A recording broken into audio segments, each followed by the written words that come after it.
বিসমিল্লাহির রহমানির রহিম। সুপ্রিয় শিক্ষার্থীবৃন্দ, সবাই সুস্থ আছো আশা করি। আমরা আজকে যাব কোয়ান্টাম বলবিদ্যা ১ এর একমাত্রিক সমস্যা অধ্যায়ের ৫ নম্বর পঞ্চম লেকচারে। আলোচনা করব আমরা আকর্ষণী বর্গকূপ বিভব। এখানে হেডিং এ আমরা দেখতে পাচ্ছি যে আকর্ষণী বলতে আসলে আমরা কি বোঝাচ্ছি। বিভবটা হবে ঋণাত্মক। ছবি যদি আমরা আঁকি তাহলে দেখো ধনাত্মক এক্স অক্ষের দিকে বিভব না এঁকে আমরা এঁকেছি ঋণাত্মক এক্স অক্ষের দিকে। অর্থাৎ এই বিভবটি এমন যে এটি কণাকে আকর্ষণ করবে, পিছনে ধরে রাখতে চাইবে। এর আগে আমরা যতগুলো বিভব আলোচনা করেছি সবগুলো বিভবই ছিল ধনাত্মক বিভব। কখনো বা কণার শক্তি বিভবের চেয়ে কম ছিল, কখনো বা বেশি ছিল। তো আজকে আমরা যেটি আলোচনা করছি সেটি হলো বিভবটি ঋণাত্মক, নেগেটিভ বিভব। কণার শক্তির আমরা একটা গ্রাফ যদি বিবেচনা করি, এটিকে একটি গ্রাফ হিসেবে বিবেচনা করলে এটি হচ্ছে কণার শক্তি, যে শূন্য থেকে স্থানাঙ্ক ব্যবস্থার মূলবিন্দু থেকে ধনাত্মক অক্ষের দিকে শক্তি, অর্থাৎ শক্তিটাও ধনাত্মক কিন্তু বিভবটি ঋণাত্মক। ফলে মোট শক্তি, নিট শক্তির পরিমাণটা কমে যাবে। ধরা যাক চিত্রানুযায়ী x=0 থেকে x=a সীমার মধ্যে বিভবটাই হচ্ছে ঋণাত্মক, আর এর বাইরে দ্বিতীয় অঞ্চল ব্যতীত প্রথম অঞ্চলে বা তৃতীয় অঞ্চলে এপাশে আমরা যতদূর যেতে থাকি অথবা এপাশে আমরা যতদূর যাই না কেন বিভব থাকবে শূন্য। শুধুমাত্র এই অঞ্চলে, এই সীমিত অঞ্চলটুকুতে 0 থেকে এই অঞ্চলটুকুতে বিভব হবে আমার ঋণাত্মক। আমরা পূর্বের মতোই বাম দিক থেকে ধনাত্মক এক্স অক্ষ বরাবর ই শক্তি সম্পন্ন এম ভরের কণার স্রোত আপতিত হচ্ছে বিবেচনা করি। এখানে আসলে কোয়ান্টাম বলবিজ্ঞানে আমরা সরাসরি কণা বিবেচনা না করে কণার সাথে জড়িত তরঙ্গ, বিপ্লবী তরঙ্গ বা তরঙ্গ প্যাকেট আমরা বিবেচনা করে থাকি। এখানেও কণা বলতে আসলে আমরা তরঙ্গ প্যাকেটকেই বোঝাবো। চিরায়ত তত্ত্ব অনুসারে বিভবের কিনারা থেকে কোনো কণার প্রতিফলন ঘটবে না, কারণ কণার শক্তি অনেক বেশি। কণার শক্তি ধনাত্মক অক্ষের দিকে আর বিভব ঋণাত্মক অক্ষের দিকে। ফলে চিরায়ত ধারণা আমাদের যেটি রয়েছে সেই অনুসারে এখানে কোনো কণারই কোনো প্রতিফলন ঘটবে না। কিন্তু কণার তরঙ্গ ধর্ম যদি আমরা বিবেচনায় আনি তখন আমরা দেখব যে কিছু কণার প্রতিফলন ঘটার সম্ভাবনা রয়েছে। আর সেই কারণে আমাদের সমীকরণগুলোর মধ্যে প্রতিফলিত অংশ থাকবে, সঞ্চালিত অংশ থাকবে, আর আপতিত অংশ তো থাকবে। আপতিত না হলে প্রতিফলন বা সঞ্চালনের কোনো সুযোগই নেই। সেহেতু তিনটি অংশ পাবো আমরা এখন সমীকরণগুলোতে। আমরা প্রথম অঞ্চলে তরঙ্গ সমীকরণ, শ্রোডিঙ্গারের সময় অনির্ভর তরঙ্গ সমীকরণ বিবেচনা করছি। প্রথম অঞ্চলে যেহেতু বিভব শূন্য, ফলে সময় অনির্ভর সমীকরণের দুটো পদ থাকছে, তৃতীয় পদটি শূন্য হয়ে যাচ্ছে। এটিকে আমরা সরলীকরণ করে, পূর্বের মতোই সরলীকরণ করে আমরা এরকম লিখতে পারি। এই অংশটিকে আমরা আগেও কে স্কয়ার লিখেছি, আজকেও আমরা কে স্কয়ার লিখব। অর্থাৎ আমরা নোটেশন গুলো পাল্টাইনি, একই রকম নোটেশনই ব্যবহার করার চেষ্টা করেছি। এখানে K square equal to twice M E divided by H cut square. তাহলে কে এর মান আমরা পাচ্ছি root over of twice M E divided by H cut square. এটি গেল আমাদের প্রথম অঞ্চলের সমীকরণ, এই এক অঞ্চলের সমীকরণ। আমরা দ্বিতীয় অঞ্চলের সমীকরণ দেখি। দ্বিতীয় অঞ্চল অর্থাৎ 0 less than X less than A, তার মানে কোন অঞ্চলটুকু? আসলে এইটুকু। 0 less than or equal to X less than or equal to A, অর্থাৎ 0 অর্থাৎ এক্স শুরু হবে শূন্য থেকে এবং শেষ হবে এতে। এই অঞ্চলে যেহেতু বিভব রয়েছে, বিভবের মান ঋণাত্মক, সেহেতু আমাদের সমীকরণের চেহারা আসবে এরকম। বিভবের মান যেহেতু ঋণাত্মক, ভি এর জায়গায় আমরা মাইনাস ভি নট বসিয়েছি, বসালে আমার সমীকরণটির আকৃতি আসছে এরকম। এইটাকে আমরা, যদিও এর আগে আমরা বিটা ধরেছি অন্য কিছু, এখানে ঋণাত্মক চিহ্ন ছিল, কিন্তু এখন আমরা এটাকেই বিটা ধরছি আমরা। তাহলে আগে যে বিটাগুলো আমরা ধরেছি আর এখন যে বিটা ধরছি একটু পার্থক্য রয়েছে, আগের গুলোর সাথে আমাদের সামান্য একটু পার্থক্য রয়েছে। থাক, আমরা নতুন একটা প্রতীক দিয়ে প্রকাশ করছি, তাহলে আমাদের চলবে। এখানে beta square equal to 2m/h cut square e plus v not, তাহলে বিটা ইকুয়াল টু পাচ্ছি আমরা।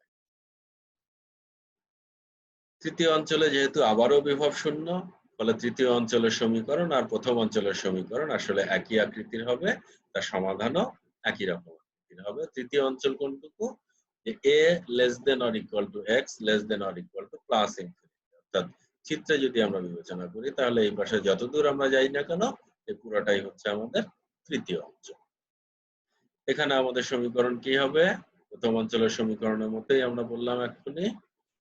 তাহলে তৃতীয় অঞ্চলের তরঙ্গ ফাংশনকে আমরা ψ3 দিয়ে প্রকাশ করছি। এটিকে সিম্পলিফাই করে, এটি যেহেতু প্রথম অঞ্চলের মতোই twice me/h কাট স্কয়ার, যেহেতু প্রথম অঞ্চলের মতো, আমরা ফলে এটাকে আবারও কে স্কয়ার বিবেচনা করব আমরা। তৃতীয় অঞ্চল বিধায় সাইকে আমরা অন্য নাম দিয়ে প্রকাশ করছি, কে স্কয়ার ইকুয়াল টু এত বা কে ইকুয়াল টু। 1, 2 এবং 3 নম্বর সমীকরণের সাধারণ সমাধান। আমরা সমীকরণগুলো লিখেছি, এখন সমাধানটা আমরা লিখে নিতে চাই। প্রথম অঞ্চলে তরঙ্গ সমীকরণের সমাধানে দুটো অংশ থাকবে, কারণ আমাদের বিভবের যে ছবি আমরা এঁকেছিলাম, গ্রাফ আমরা যেটা এঁকেছিলাম, এই গ্রাফ অনুসারে এখান থেকে কিছু অংশ কোয়ান্টাম বলবিজ্ঞান অনুসারে, এখান থেকে যদিও তরঙ্গ আসছে এখান দিয়ে, তরঙ্গের শক্তি বেশি, এখান থেকে কিছু অংশ আপতিত হলো, এই অংশটি আপতিত তরঙ্গ নির্দেশ করছে, আর এই অংশটি বিভবের সীমানা থেকে প্রতিফলিত তরঙ্গ নির্দেশ করছে। আমরা আপাতত ধরে নিচ্ছি প্রতিফলিত তরঙ্গ থাকবে, পরে আমরা দেখব আসলে থাকবে কি থাকবে না। যেহেতু প্রথম অঞ্চলে একটি প্রতিফলন ঘটবে, দ্বিতীয় অঞ্চলের শুরু থেকে ওই সীমানা থেকে একটি প্রতিফলন ঘটবে, ফলে প্রথম অংশের সমীকরণে আপতিত তরঙ্গ এবং প্রতিফলিত তরঙ্গ দুটোই থাকবে। দ্বিতীয় অঞ্চল আমাদের এটি আমাদের দ্বিতীয় অঞ্চল। এখান থেকে তরঙ্গের যে অংশটুকু সঞ্চালিত হবে, প্রথম সীমানা থেকে যে অংশটুকু সঞ্চালিত হবে, সেটুকু আবার এই দ্বিতীয় অঞ্চলের গা থেকে এখান থেকে কিছুটা প্রতিসরিত হবে, সঞ্চালিত হবে, কিছুটা কিন্তু প্রতিফলিত থাকবে। তার মানে এই অঞ্চলে আমরা দুটো অংশ পাবো, সমীকরণের সমাধানের দুটো অংশ পাবো। এই অংশটুকু এক্স অক্ষ বরাবর অগ্রগামী তরঙ্গ নির্দেশ করছে, আর এই অংশটুকু ঋণাত্মক এক্স অক্ষ বরাবর অগ্রগামী তরঙ্গ নির্দেশ করছে। যেহেতু এখান থেকে কোয়ান্টাম বলবিজ্ঞান অনুসারে এই সীমানা থেকেও প্রতিফলনের সম্ভাবনা রয়েছে, ফলে এই পথটি কিন্তু শূন্য হতে পারবে না। আমরা তৃতীয় অঞ্চলে যাই। তৃতীয় অঞ্চলের সমীকরণে আমরা যে সমীকরণ আমরা পেয়েছি, সেই সমীকরণ অনুসারে তৃতীয় অঞ্চলের সমীকরণ এবং প্রথম অঞ্চলের সমীকরণ কিন্তু একই রকম ছিল, ফলে প্রাথমিকভাবে তাদের সমাধান দুটোকে আমরা একই রকম করছি।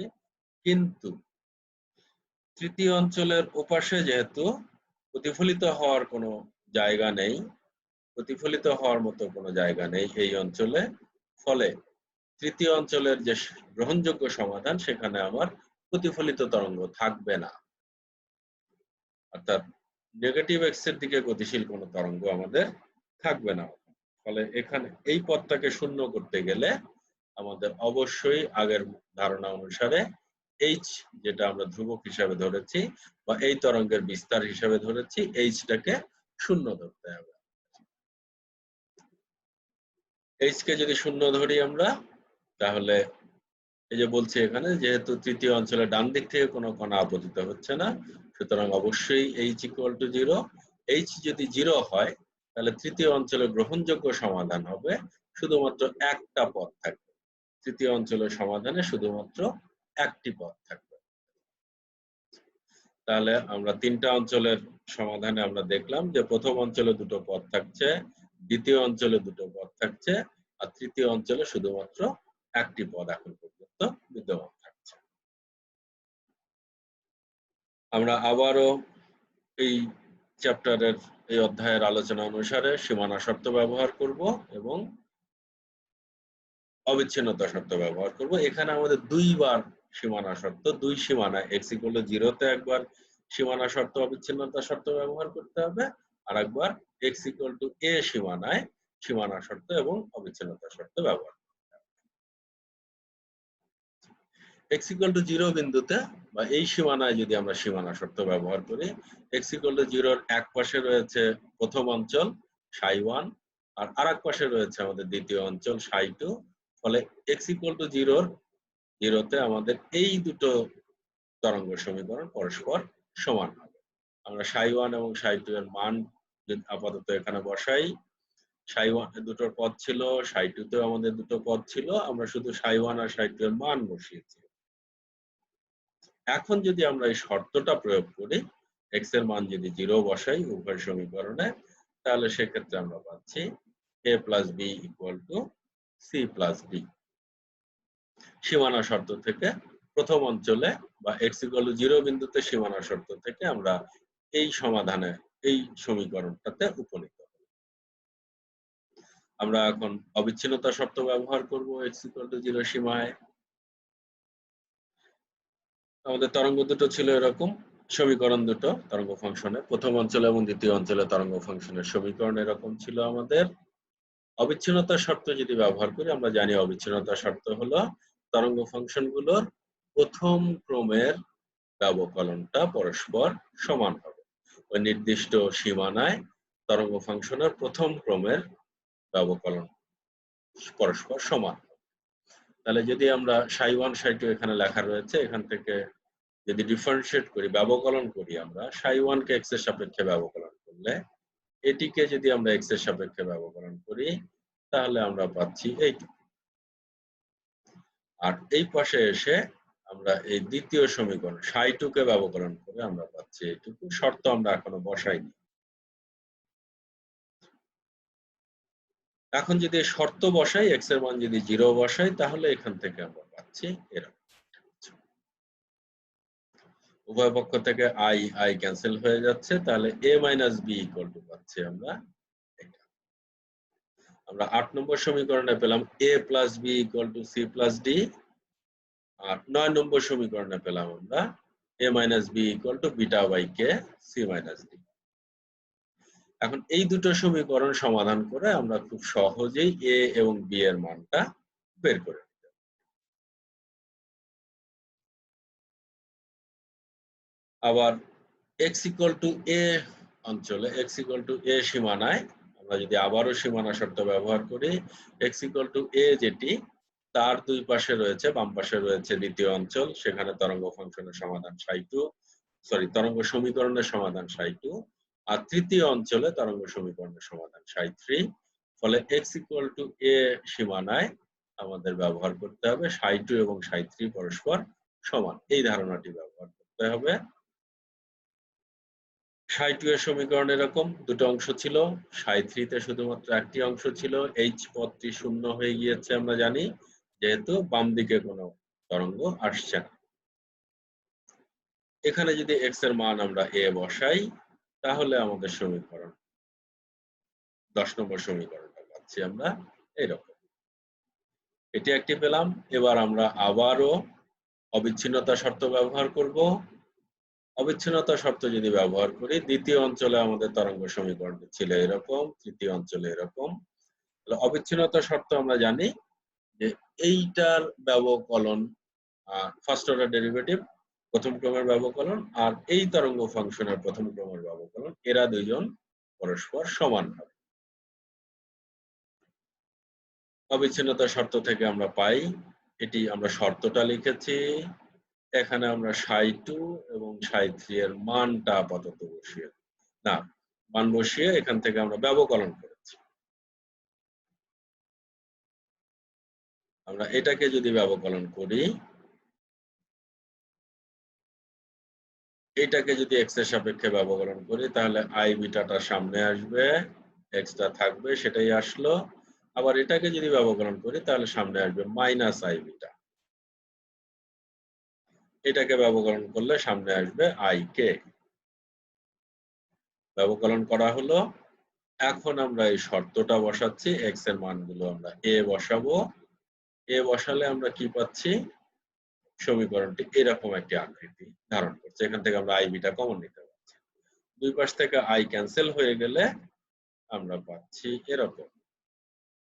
এটি আমাদের 11 নম্বর সমীকরণ। এখানে C, D এবং G এর মধ্যে সম্পর্ক পাচ্ছি আমরা। 11 নম্বর সমীকরণ থেকে আমরা C, D এবং G এর মধ্যে সম্পর্ক পাচ্ছি। এখন আমরা এই সমীকরণগুলো সমাধান করে এখান থেকে A, C, D এবং G এদেরকে A, B এর মাধ্যমে প্রকাশ করব। করে সেখান থেকে আমরা আমাদের শেষ পর্যায়ের দিকে আমাদের সমীকরণগুলো আগে যে সমীকরণগুলো পেয়ে এসেছি সেগুলোর এইগুলো ছিল সেই সমীকরণগুলো। এখান থেকে আমরা বলছি যে ৮ এবং ৯ যোগ করে আমরা পাচ্ছি ৮ এবং ৯ এই দুটো যদি আমরা যোগ করি তাহলে এটি ক্যান্সেল হয়ে যাচ্ছে। এপাশে থাকছে টুয়াইস এ আর এপাশে থাকছে আমাদের এই দুটো টার্ম থেকে আমরা সি কমন নিতে পারছি, আবার এই দুটো টার্ম থেকে আমরা ডি কমন নিতে পারছি। তাহলে এখানে সি কমন নিলে আমরা পাচ্ছি এটা, ডি কমন নিলে আমরা পাচ্ছি এটা।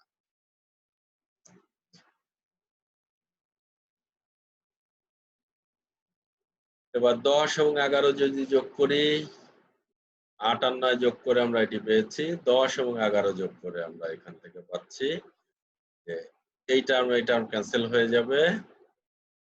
তাহলে থাকবে twice C E to the power I beta A. আর এই দুটোকে যোগ করলে আমরা এইটুকু কমন নিতে পারি। তাহলে থাকছে আমাদের শুধু এইটা।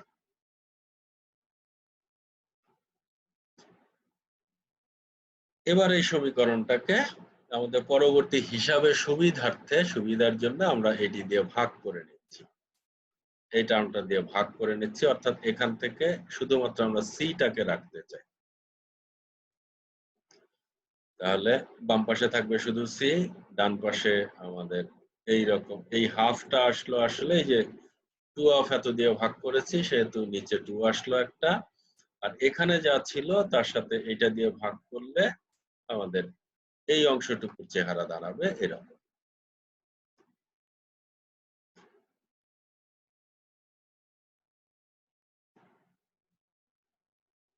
এবার আমরা ১০ থেকে ১১ বিয়োগ করব। যোগ করে আমরা একটা ধারণা পেলাম, বিয়োগ করে আমরা ডি এর মান পেতে চাই। বিয়োগ করে প্রাথমিকভাবে যদি বিয়োগ করি আমরা তাহলে মাইনাস, প্লাস, মাইনাস, তাহলে এই টার্ম দুটো ক্যান্সেল হয়ে যাবে। এখানে হবে টুয়াইস ডি অফ এত আর ডান পাশে হবে আমাদের এত। এটাকে যদি আবারও আমরা আমাদের হিসাবের সুবিধার্থে এটা দিয়ে ভাগ করি তাহলে আমার সমীকরণের ডি এর বাম পাশে শুধু ডি থাকবে, সরি আমরা টুয়াইস অফ এত দিয়ে ভাগ করব। টুয়াইস অফ এত দিয়ে ভাগ করব তাহলে আমাদের বাম পাশে শুধুমাত্র ডি থাকবে আমাদের। এটা দিয়ে ভাগ করলে বাম পাশে শুধু ডি থাকবে, ডান পাশে সি এর মতোই একটা সমীকরণের আকৃতি আসছে সেরকম, তবে প্লাস মাইনাসে পার্থক্য রয়েছে আমাদের। এটি পেলাম আমরা 14 নম্বর সমীকরণ। এখন 12 নম্বর সমীকরণে যদি আমরা সি এবং ডি এর মান বসাই, 12 নম্বর সমীকরণ আমাদের কি ছিল?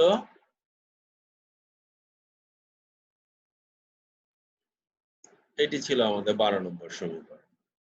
যে এপাশে আমাদের টুয়াইস এ, এপাশে 1 plus beta by k into c আর 1 minus beta by k into d. আমরা 13 নম্বর সমীকরণ আমরা সি এর মান পেলাম, এটা আমরা বসাবো এখানে। 14 নম্বর সমীকরণ আমরা ডি এর মান পেয়েছি, সেটা বসাবো এখানে। বসালে আমাদের সমীকরণটা একটু আকৃতিটা বড় হয়ে যাবে।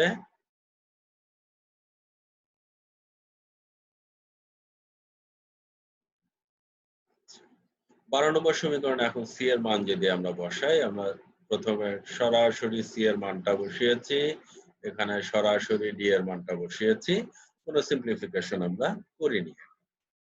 এখন আমরা এটাকে একটু সিম্পলিফাই করছি। হাফটা সামনে আসলো, এটা প্রথম পদ, এটা দ্বিতীয় পদ, এই অংশটুকু থাকলো। তেমনি এটাকেও সিম্পলিফাই করে আমরা এরকম লিখতে পারছি।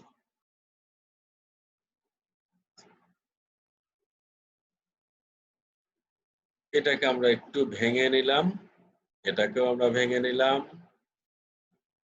ভেঙে নেওয়াতে কি সুবিধা হলো আমাদের, আমরা দেখি এখানে যে আমরা দুটো অংশ থেকেই এইটা কমন নিয়ে বাইরে নিয়ে আসলাম। এখানেও রয়েছে, এখানেও রয়েছে, ফলে এটাকে কমন নিয়ে বাইরে নিয়ে আসলাম। তো ভিতরে থাকলো আমাদের হাফ, এইটা, এইটা, এইটা।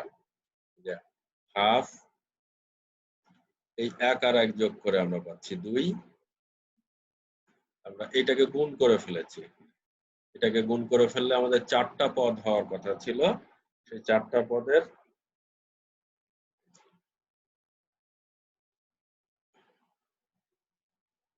চতুর্থ পদ যেটি, সেটি হচ্ছে এই দুটো রাশির গুণফল। চতুর্থ পদ হচ্ছে আমাদের এই দুটো রাশির গুণফল। এই দুটো রাশি গুণ করলে কে কে কাটা যাচ্ছে, বিটা বিটা কাটা যাচ্ছে, থাকছে হলো 1।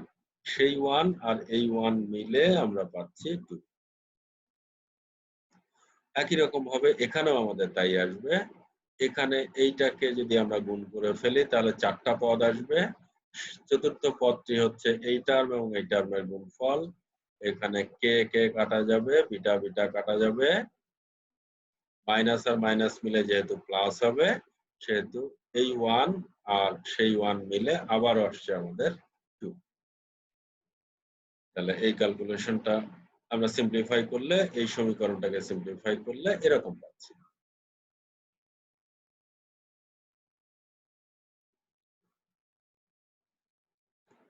আমরা আগের পৃষ্ঠার শেষ সমীকরণটি আবারও লিখেছি আমাদের হিসাবের সুবিধার্থে, যাতে বুঝতে সুবিধা হয়। এখান থেকে আমরা এখন এটাকে সরাসরি গুণ করে ফেলছি।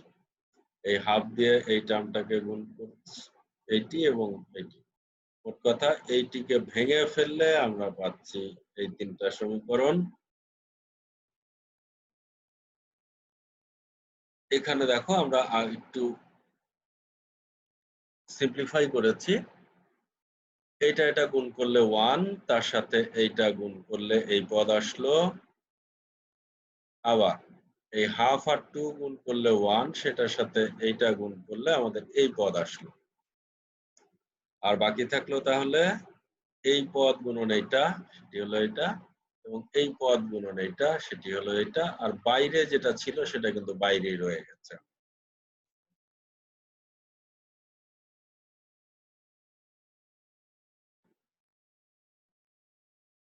এখান থেকে আমরা একটু সাজাচ্ছি, বাইরের টার্মটা বাইরেই থাকলো। এখান থেকে আমরা এই দুটো পদ থেকে আমরা এইটুকু কমন নিতে পারছি। মাইনাস অফ এইটুকু কমন নিলে এই পদটা সামনে আসছে, যেহেতু মাইনাস কমন নিয়েছি, আর এই পদটা মাইনাস হয়ে পিছনে যাচ্ছে। আর এ দুটো যথাযথ রয়েছে এরকম।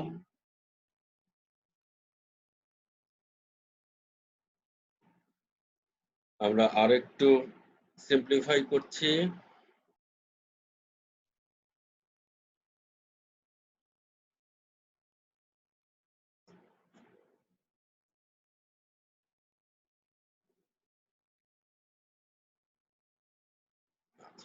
এই যে এই পাশে যে 2 ছিল, এই 2 দিয়ে আমরা দুই পাশে ভাগ করে দিচ্ছি। তাহলে এটাকে ভাগ করলে নিচে 2 আসলো, এইটাকে ভাগ করলে নিচে 2 আসলো। আর এই i, নিচে যেহেতু আরেকটি i দিয়েছি আমাদের প্রয়োজনে, এই যে উপরে একটি i দিয়ে গুণ করেছি, ফলে এই i ক্যান্সেল হয়ে গেলে আমাদের সমীকরণ কিন্তু আগে এইটার মতোই থাকবে। অর্থাৎ এই সমীকরণটাকে আমরা সাজিয়ে গুছিয়ে এরকম ভাবে লিখতে পারছি। এখন এই অংশটুকুর আকৃতি কি হলো, আর এই অংশটুকুর আকৃতিই বা কি হলো, আমরা অয়লারের সমীকরণ থেকে জানি যে এইটুকু মানে হলো, এইটুকু মানে হচ্ছে cos কোসাইন থিটা, আর ওই যেটার অংশের নিচে আই ছিল আমাদের, এইটুকু হলো আমাদের সাইন থিটা, এইটুকু হলো আমাদের কস থিটা। থিটা মানে বিটা ইন্টু এ, এখানেও থিটা মানে বিটা ইন্টু এ, অর্থাৎ E to the power I theta minus E to the power minus I theta divided by twice I, এটা হলো সাইন থিটা। আর তেমনি E to the power I theta plus E to the power minus I theta divided by 2, এটি হলো cos theta. ইউলারের সমীকরণ থেকে আমরা এটা বের করে নিতে পারি। লিখলাম আমরা এরকম, এখান থেকে আমরা এই জিটাকে নিচে নিয়ে আসছি, তাহলে আমার সমীকরণের চেহারা দাঁড়ালো এরকম। তাহলে এই সমীকরণের জটিল যুগ্ম কি হবে আমাদের? আমরা জটিল যুগ্ম নেওয়ার শর্ত জানি যে আই জাতীয় রাশি যেগুলো থাকবে তার সামনের চিহ্ন পাল্টে যাবে। দেখো এখানে সামনের চিহ্ন পাল্টে গেছে, এখানে আমরা একটা স্টার বসিয়েছি, যে এই স্টার বোঝাচ্ছে যে এই সমীকরণটি হচ্ছে এই সমীকরণের জটিল যুগ্ম। এই দুটো যদি আমরা গুণ করি, এই দুটো সমীকরণ যদি আমরা গুণ করি তাহলে কি আসছে আমাদের? দেখো এই এখানে দুটো টার্ম, এখানে দুটো টার্ম, তাহলে গুণ করলে আমাদের মোট 4টে টার্ম আসার কথা ছিল। হ্যাঁ, এইটি আর এইটি গুণ করে আমরা এইটি পাচ্ছি, আবার এইটার সাথে এইটা সরাসরি গুণ করে আমরা এইটা পাচ্ছি।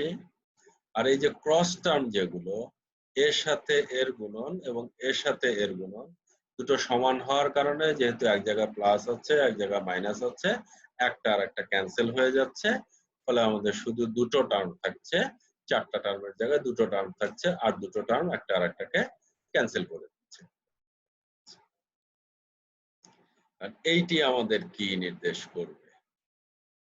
আমরা এর আগে অনেক জায়গাতেই দেখে আসছি যে ট্রান্সমিশন প্রবাবিলিটি বা রিফ্লেকশন প্রবাবিলিটি, সেই ক্ষেত্রে আমরা ওই প্রবাবিলিটি গুলোকে আসলে ঘুরে ফিরে এগুলো দিয়েই প্রকাশ করেছি। যেমন আমরা লিখেছিলাম রিফ্লেকশন প্রবাবিলিটি আর equal to H cut k by M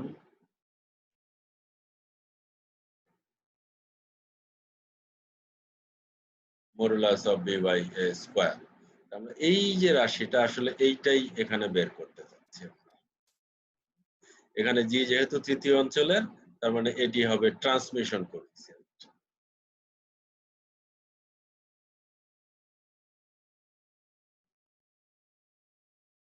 তাহলে সঞ্চালন সহকে কিন্তু জিটা উপরে আসবে। আমাদের আগের পৃষ্ঠায় দেখো জিটা নিচে ছিল, তার মানে এই সমীকরণটাকে আমাদের উল্টে দিতে হবে। তৃতীয় অঞ্চলের তরঙ্গের বিস্তারগুলোই উপরে আসবে আর আপতিত তরঙ্গের বিস্তারগুলো নিচে যাবে। সেক্ষেত্রে আমরা এটাকে বলবো সঞ্চালন সহগ। সেই জন্য আমরা এই সমীকরণটাকে উল্টে দিলাম। উল্টে দিলে ডান পক্ষ কি হবে? ডান পক্ষ এরকম একটা রাশি আসছে। আমরা কিন্তু এটা এখানে আমরা উল্টাইনি, এখনো পরে উল্টাবো। আমাদের ট্রান্সমিশন কোএফিসিয়েন্টের সংজ্ঞা দিলাম আমরা এটা, এটি হচ্ছে ট্রান্সমিশন কোএফিসিয়েন্টের সংজ্ঞা। কিন্তু আমরা যা পেয়েছি, আমরা কিন্তু এটি পাইনি এখনো, আমরা পেয়েছি এইটুকু।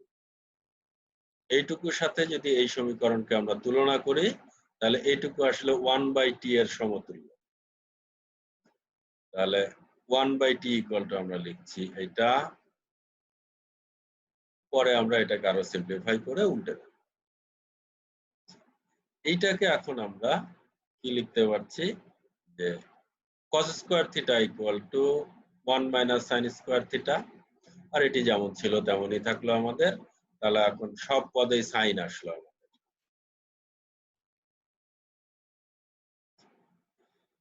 এইখান থেকে আমরা এই দুটো পদ থেকে যদি আমরা এই পদ এবং এই পদ থেকে যদি আমরা sine square beta a common নেই, তাহলে এই টার্মটা আগে লিখছি যেহেতু এ প্লাস, আর এই টার্মটা পরে লিখছি যেহেতু এটা মাইনাস ছিল। আর 1 কিন্তু অ্যাজ ইট ইজ থেকে গেল।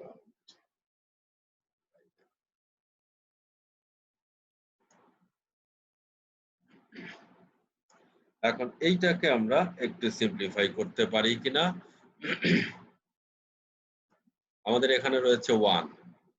এই 1 কে আমরা কি করতে পারছি দেখো, যে beta by k into k by beta, এইভাবে লিখলে যদি আমরা এরকম করে লিখি 1 এর পরিবর্তে beta by k into k by beta, তাহলে কে কে কাটা যাবে, বিটা বিটা কাটা যাবে, সে 1 থাকবে আমাদের।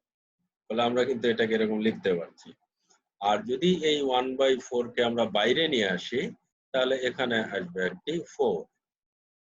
তাহলে এই 1 এর পরিবর্তে 1/4 টাকে বাইরে নিয়ে এসে এখানে যে 4 আসলো, 4 এর সাথে আমরা এই টার্মটা গুণ হিসাবে রাখলেও আমাদের সমীকরণের কোনো পরিবর্তন আসলে ঘটছে না।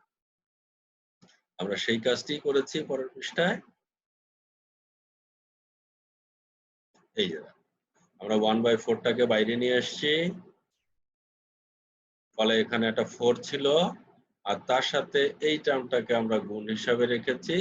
বিটা বিটা কাটাকাটি যাবে, কে কে কাটাকাটি যাবে, ফলে আমাদের সমীকরণটা আসলে অপরিবর্তিতই থাকলো। এইটার পরিবর্তে এখন আমরা কি লিখতে পারি, a plus b whole square minus 4ab, a plus b whole square minus 4ab। তাহলে কি হবে সেটি? আমরা জানি যে সেটি হবে a minus B whole square. তাহলে এইটুকু থার্ড ব্র্যাকেটের মধ্যে যে অংশটুকু আছে তার পরিবর্তে আমি এটা লিখতে পারছি। 1/4 কিন্তু বাইরে ছিল, এটা বাইরে রয়েছে। এখন পর্যন্ত আমরা পাচ্ছি 1/t, t কিন্তু পাইনি, আমাদের লাগবে t। এখানে বিটা এবং কে এই দুটো আমরা আগেই ডিফাইন করে এসেছি। কে ছিল আমাদের √2m/h² এবং বিটা ছিল √2m(e+v0/h²। এই মানগুলো যদি এখন এখানে বসাই আমরা, তাহলে কে বাই বিটা কত পাচ্ছি, h² ক্যান্সেল হয়ে এইটা আর এটা ক্যান্সেল হয়ে আবার 2m ক্যান্সেল হচ্ছে, তাহলে থাকছে কি e/e+v0।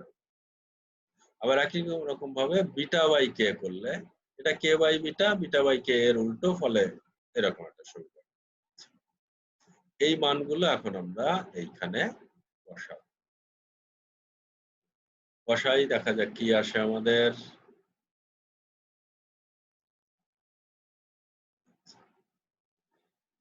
এখানে আমরা মান দুটো বসিয়ে দিলাম। এই সাইন স্কোয়ার বিটা এ, এই যে এ ছিল যেটা, এই এটা আসলে বাইরে ছিল, বিটা ইন্টু এ, বিটা ইন্টু এ, এই এটা ছিল আমাদের বাইরে। এই এটাকে রুট ওভারের ভিতরে নেওয়ার কারণে, এটাকে রুট ওভারের ভিতরে নেওয়ার কারণে এটি হয়ে গেছে এ স্কোয়ার। আর নিচে এইচ কাট স্কোয়ার ছিল যেটি রুট ওভারের ভিতরে, সেটাকে বাইরে লিখেছি, তাই এইচ কাট লিখেছি। এটাকে আমরা এখন একটু বর্গ করে সিম্পলিফাই করব। এটাকে যদি বর্গ করি আমরা a minus B whole square ফর্মুলায় যদি ফেলি, তাহলে আমরা পাচ্ছি a square minus 2ab। a আর b, a হচ্ছে এইটুকু, b হচ্ছে এইটুকু, রুট ওভারের মধ্যে থাকলেও এটা এটা যেহেতু দুটোতেই রুট ওভার আছে, এটি এটি কাটাকাটি যে আসলে এই দুটো মিলে হয়ে যাবে 1। ফলে শুধু আমার 2টা থাকলো, আর এখানে এটার বর্গ করলে আমরা এটা, অর্থাৎ a square minus 2ab plus b square. a আর b এটার এটা গুণ করলে আমরা পাবো 1, তাই শুধুমাত্র 2টা এখানে থাকবে, আর এটা এরকমই থাকবে। এটাকে আমরা আরেকটু সিম্পলিফাই করব। এরকম আমরা লসাগু করে নিচ্ছি এটাকে। এই তিনটা পদের যদি আমরা লসাগু করি, তাহলে এরকম পাই।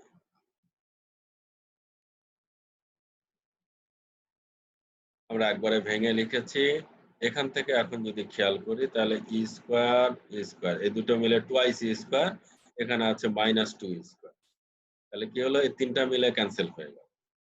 2 ইভি নট, এখানে মাইনাস 2 ইভি নট, এই দুটো মিলে ক্যান্সেল হয়ে গেল। তার মানে উপরে থাকলো শুধুমাত্র আমার ভি নট স্কয়ার, আর নিচে থাকলো ই ইন্টু ই প্লাস ভি। এই পদটা তো অপরিবর্তিতই রয়েছে আমাদের, এটি এরকম থাকবে।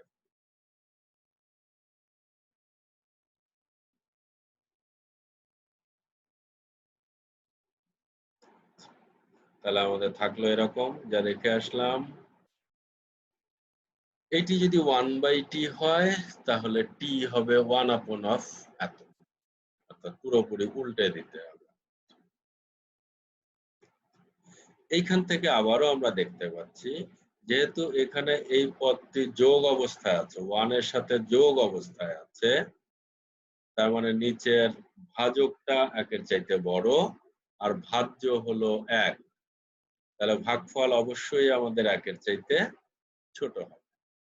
ভাগফল আমাদের অবশ্যই 1 এর চাইতে ছোট হবে, অর্থাৎ ট্রান্সমিশন প্রবাবিলিটি, সঞ্চালন সহগ, ট্রান্সমিশন কোএফিসিয়েন্ট এটি 1 এর চাইতে কম হবে, অর্থাৎ যে পরিমাণ কণা আপতিত হয়েছে তার সবাই সঞ্চালিত হবে না, কিছু সংখ্যক কণা ওখান থেকে প্রতিফলিত হয়ে ফিরে আসবে।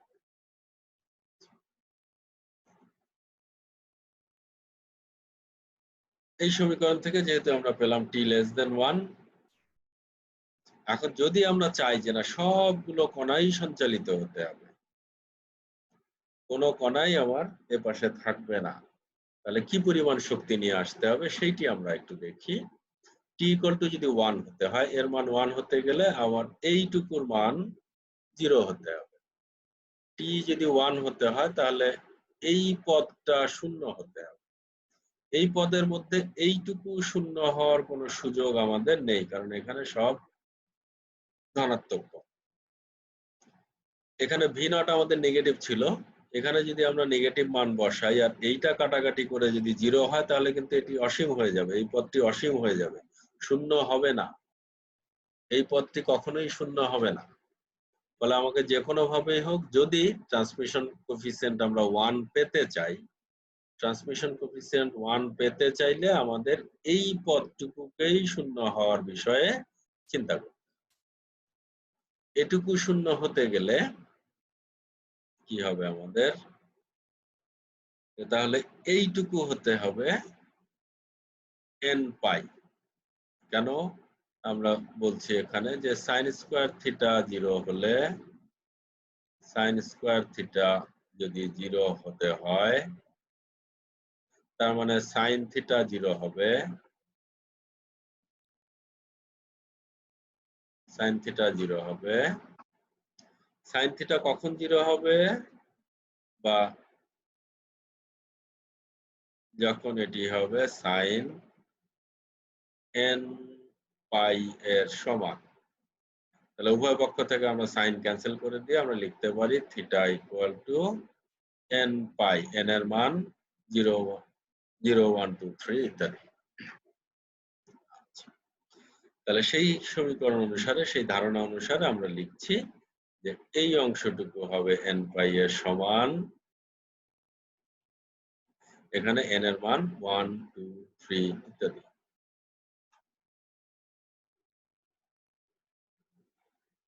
তাহলে t = 1 এর জন্য কণার শক্তি কত, এখান থেকে E এর মানটা আমরা বের করে নিতে চাই। এত = n π, উভয় পাশে এটা = n π, বর্গ করে নিলাম আমরা দুই পাশে।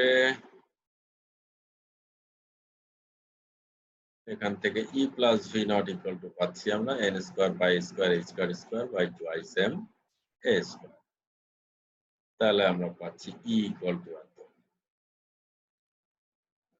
কোন কণা যদি এই পরিমাণ শক্তি নিয়ে আসে,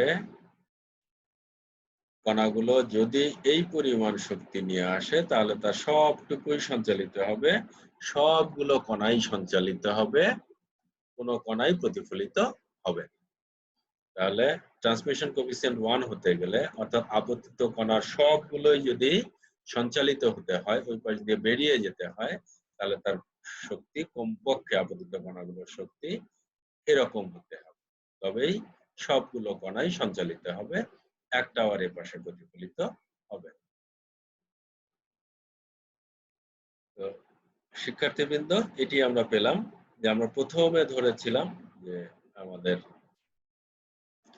আজকের বিভবটি ছিল আকর্ষণী বর্গক্ষেত্র বিভব, অর্থাৎ V0 ছিল আমাদের নেগেটিভ, এই অঞ্চলে V ছিল -V0, আর এই অঞ্চলে V ছিল 0, এই অঞ্চলেও আমাদের V ছিল 0, কণা যেটি আসছিল তার শক্তি ছিল আমাদের ই। আমরা দেখলাম এই ই যদি এই রকম হয়, ই যদি আমাদের এই পরিমাণ হয়, তাহলেই সবগুলো কণা এই পাশ থেকে ওই পাশে চলে যাবে, কোনো কণায় প্রতিফলন ঘটবে না। ধন্যবাদ শিক্ষার্থীবৃন্দ সকলকে আমাদের ক্লাসে যোগ দেওয়ার জন্য। আমরা এই লেকচারটি প্রস্তুত করতে এই বইগুলো সহযোগিতা নিয়েছি। নিশ্চয়ই সামনে আবারও দেখা হবে তোমাদের সাথে। ভালো থাকবে সবাই। ধন্যবাদ সবাই।